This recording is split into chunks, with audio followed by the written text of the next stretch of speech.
The World of Warcraft, a vast universe which began in November 2004. As of today, there is 5 versions of the game. Retail WoW is what we call the newest version of the game, which was released from 2004. It's expansive content, a variety of quests and activities throughout all the expansions, zones, dungeons and raids, ensuring you have plenty to do. Diverse gameplay styles. Players can choose from PvE, PvP, crafting, exploration, and collecting. You can play Retail WoW as hardcore and as tryhard as you want, by aiming to get a high arena ranking, or by doing Mythic Plus progression, or Mythic raiding. And then the flip side of it, you can be as casual as you want, by fishing all day, or doing pet battles. It has engaging storytelling, a rich lore which runs throughout the game, which can be a bit confusing to get your head around with the different time walking features. The timelines have become very messy. I would recommend making new characters and trying each expansion individually. So you could make a human paladin, say, and play through the Burning Crusade and Wrath of the Lich King. Then you could make an orc warrior and play through the Warlords of Draenor expansion. But to figure out this game's lore, you're going to need another YouTube video for that. Retail was always considered better to play with a friend group rather than yourself, but every expansion seems to get a bit more solo friendly, with the newest adaptation in the War Within with Delve's system being able to achieve heroic raiding gear on your own. Retail is also definitely for the collectors, because players can level up fast, hit max level and spend their time collecting mounts, rare items and appearances for your character. And then leveling up characters in its own becomes a collection. You could have every race of every class. However, it also faces criticisms related to balance, accessibility, and community behaviour. Ultimately, player experience varies widely, depending on personal preferences, playstyle, and engagement within the game. Me personally, I just like collecting stuff. Cataclysm Classic. This is the newest expansion in the Classic servers, which started with vanilla. This gives players the feeling of what it was like to feel the fresh aftermath of Deathwing's destruction and change the landscape of Azeroth forever. You still get to play through some of vanilla, TBC and Wrath within this expansion, but it'll never be a true classic experience anymore with the vast changes that happened. In my opinion, it's a really weird expansion to be even considered classic, but I believe there is a large player base of classic players who have kind of treated classic like a new game and have played it from vanilla, TBC and Wrath and now into Cata. So it's kind of like their retail. Notable things that have been added during this expansion. Reforging system, which allows you to remove 40% of a secondary stat, such as haste, dodge or crit, into another secondary stat that is not already on the item. Transmogrification, being able to change the appearance of your gear without changing the actual item, and I'm shocked it was this long ago that came in. Good and bad, the world of Azeroth have changed forever after Deathwing's destruction. But at least now you can have flying mounts throughout the world. Cataclysm introduced new races such as Worgens and Goblins, and a lot of races gain the ability to be able to play different classes. I would say play this if you don't want a complete vanilla experience, but also don't want to deal with catching up with nearly 20 years of content in retail. This is a happy medium, and I truly believe they'll run classic through every expansion. Because why not? It's money and they don't have to build a brand new game. Classic Era, or World of Warcraft Classic, recreates the game in the original state it was after patch 1.12.1, September 2006, before the launch of the Burning Crusade expansion. The maximum level of a player is set to 60, all expansion content is absent, and almost all gameplay mechanics of the original version have been exactly replicated.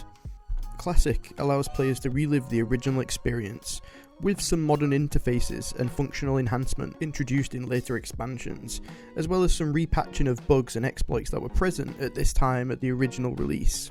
Bear in mind, the game will never get out of vanilla, and your content is limited to what was available at this time. Classic Era gives you a slow, calm, and unforgiving world to explore, with quests and elite monsters requiring more careful and thought out attention.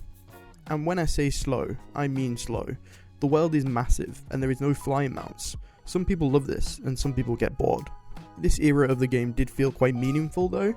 If you saw someone with a tier 1, tier 2 or tier 3 armor sets, you would know they've achieved great things in the game. Did someone say Thunder Fury Blessed Blade of the Windseeker? No? Okay, just me then. If you are a new player, I would give both a try. Give Classic Era a try and see what it was like playing in 2004/2005, and also give Retail a try and see what the game has become. I love both, to be honest. Classic Season of Discovery is based in patch 1.12.1 in vanilla, the same as Classic Era. The game is identical at level 1, with the opening zone experience looking much the same. At level 2, however, players receive their first instructions to find a ruin, known as discoveries. This is the massive difference of the classic experience, with each discovery different from the last, changing the way you play the game. Players are either sent on unique quests to unlock these ruins, or they're simply able to be found in the open world. These are widely varied. Some quests ask players to earn rep before purchasing the rune, while others require killing and looting a rare spawn. You can also require the runes from a drop chance from normal mobs, and they are sometimes hidden in secret caves or underwater. The rune reward at the end of this has a specific class ability tied to it. Any class can use any class ability they discover, transforming the existing class system and allowing many to take on previously impossible roles, such as warlocks or chamois tanks. Initially, 3 slots for rune engraved gear were unlocked at the 25 level cap, with chest, legs and hands at the first offering. This has since increased to 5 in Phase 2 and the level cap has gone to 40. And then in Phase 3 the level cap is at 50, and at final phase, Phase 4, the level cap is at 60. This is similar to MOP Remix. If you haven't heard of that, it's a game mode that came out in between the end of Dragonflight and the War Within, and this has a similar vibe to it. You could gain abilities which your class normally couldn't, such as Heroic Leap on a rogue. For me, Season Discovery is a version of the game which I would play if I still want to be in the Warcraft world, but I'm a bit burnt out from retail or classic WoW. But there is a large player base that will play through the whole season. Classic Hardcore. This is a new way to experience the game, and it derives from the private servers. This is set in vanilla/classic WoW, and the massive difference being is you have one life, and death means your character is gone forever. This challenge is designed to bring an extra layer of difficulty into the game, as well as rekindle the feeling of discovery and dread as you experience the world for the first time again.